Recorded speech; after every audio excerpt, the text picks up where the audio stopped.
Bem-vindos ao episódio número 4 do Degustabu Podcast. Meu nome é Guilherme e hoje vamos degustar Mind, MG, MT ou Mind Management, além, é claro, do jogo que estou hypando e a notícia da semana.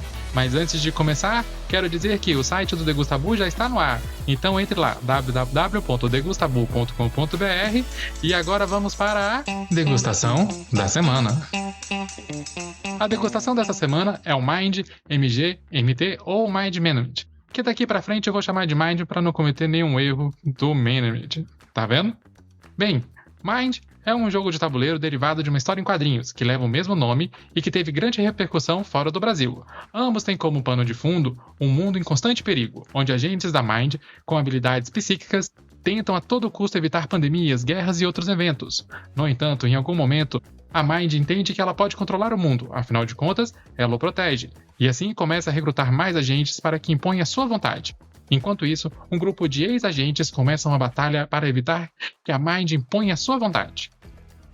Agora que já temos o tema do jogo, vamos para o jogo em si. Mind Managed, ou o Mind, foi lançado em 2021 pela empresa Off the Paper, dos designers Jay Comer e Sam Funlin, e publicado neste mês pela Galápagos e vai até 5 jogadores. O jogo é um hidden movement, onde um jogador está escondido e os 4 outros jogadores estão na caça dele. Neste caso, o recrutador é esse jogador que está trabalhando na surdina, enquanto os agentes, que são os demais jogadores, estão na caça dele por um grid de 6x7. E para o recrutador ganhar o jogo, ele tem das 7 às 16 horas da tarde para recrutar 12 recrutas, enquanto os agentes têm que capturá-lo antes desse horário. E por ser um jogo de hidden movement, existem 2 tabuleiros. O principal, onde estarão os jogadores, os vilões e as marcações dos jogadores, e um tabuleiro do recrutador, onde este marcará seus movimentos para uma checagem final. Afinal de contas, em algum momento você pode cometer algum erro, né? É bom checar se tudo deu certo. O jogo possui 2 versões, uma de treinamento, para que você meio que aprenda como o jogo é, e a completa. Bem, aqui vamos falar da completa porque foi a que eu joguei, e digo porque no final. Então, como de fato o jogo funciona? O jogo vai funcionar da seguinte forma: o recrutador executará uma ação e na sequência 2 agentes executarão uma ação. Na próxima rodada, o recrutador executa uma nova ação e os outros 2 agentes, que não foram executados anteriormente, realizam as suas. Então, para começar a partida, o recrutador irá pegar 3 cartas, entre as 16 possíveis, que representarão os símbolos de onde ele poderá recrutar, e esses símbolos estão espalhados por todo o tabuleiro, naquele grid de 6x7. E em cada um desses pedaços desse grid existem 2 ou 3 símbolos, então ele simplesmente precisa parar lá e assim executar o recrutamento. Sendo assim, no início da partida, ele já pode começar recrutando, uma vez que ele comece em um local que pode ter o símbolo dele.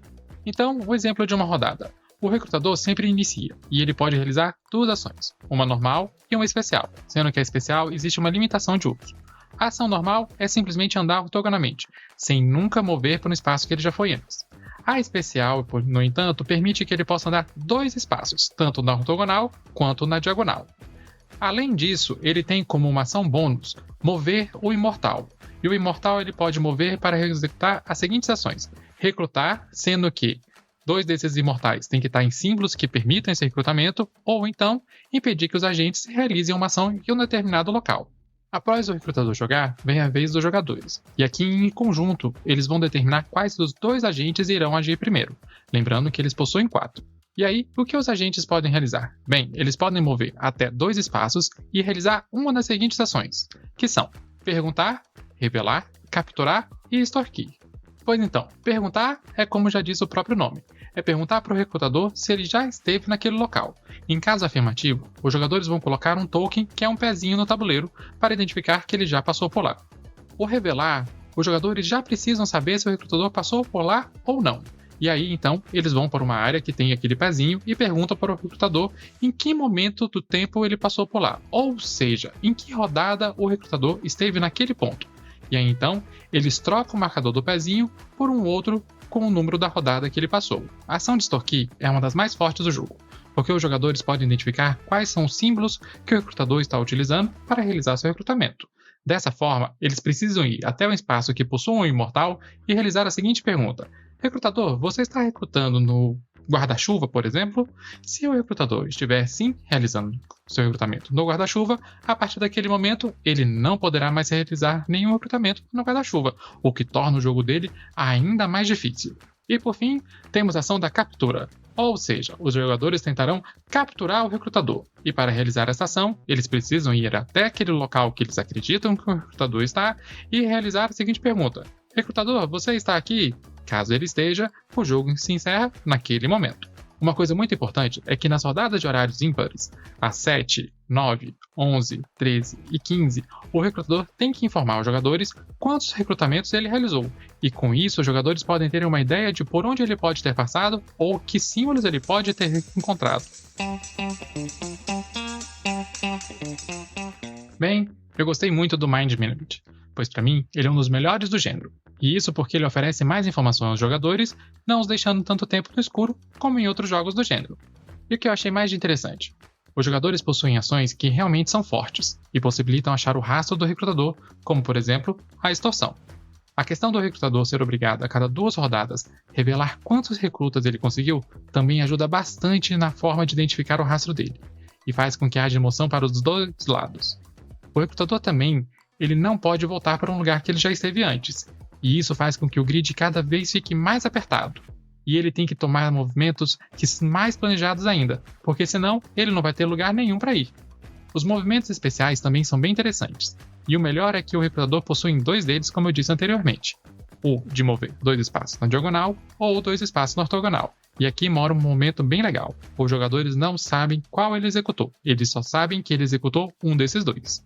E por fim, a parte mais legal que eu achei é que o jogo possui um sistema chamado Shift, que é basicamente o seguinte: caso você perca uma vez jogando como os agentes, na próxima vez você vai ter novas cartas para deixar o seu baralho ainda mais forte. Ou, se você perdeu como recrutador, você também terá novos movimentos. E a melhor parte de tudo é que existem 14 pacotes, sendo 7 para cada lado, e isso faz com que o jogo fique muito mais dinâmico.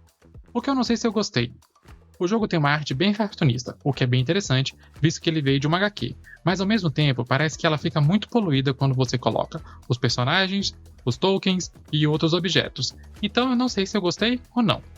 E o que eu não gostei? Bem, eu não gostei do jogo simplificado, porque para mim ele retira grande parte da diversão, principalmente porque ele tira os imortais, e dessa forma você não consegue fazer a ação da extorsão, que para mim é uma das mais fortes do jogo.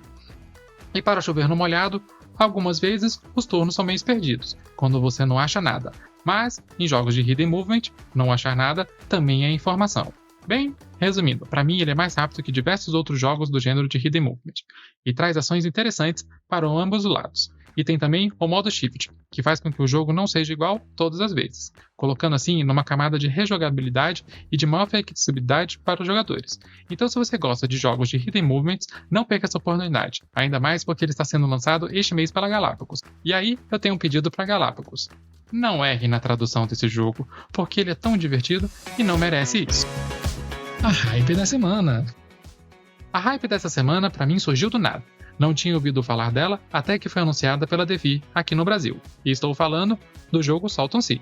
Em Salton Sea, nós somos empresas que estamos explorando lítio em Salton Sea, que está localizado no estado da Califórnia, nos Estados Unidos.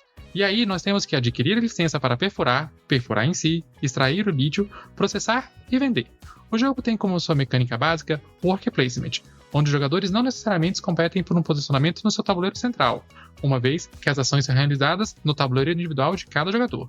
E aí tem uma coisa que achei bem interessante. À medida que vamos conseguindo dinheiro, pegamos as cartas para representar esse dinheiro. No entanto, essas cartas possuem 2 finalidades: ser o dinheiro em si ou ações. Nesse caso, ações que são muito mais fortes do que as ações que podemos realizar nos nossos tabuleiros. E esse é o ponto que eu achei mais interessante do jogo.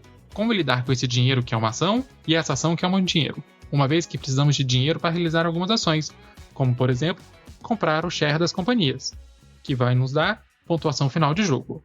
E enquanto estava lendo sobre o jogo, fiquei com uma pulga atrás da orelha, pois ouvi o seguinte comentário: parece com Barrage e com Pipeline. Bem, eu gosto muito do Barrage, mas não gosto tanto do Pipeline, mas isso fica para outros episódios.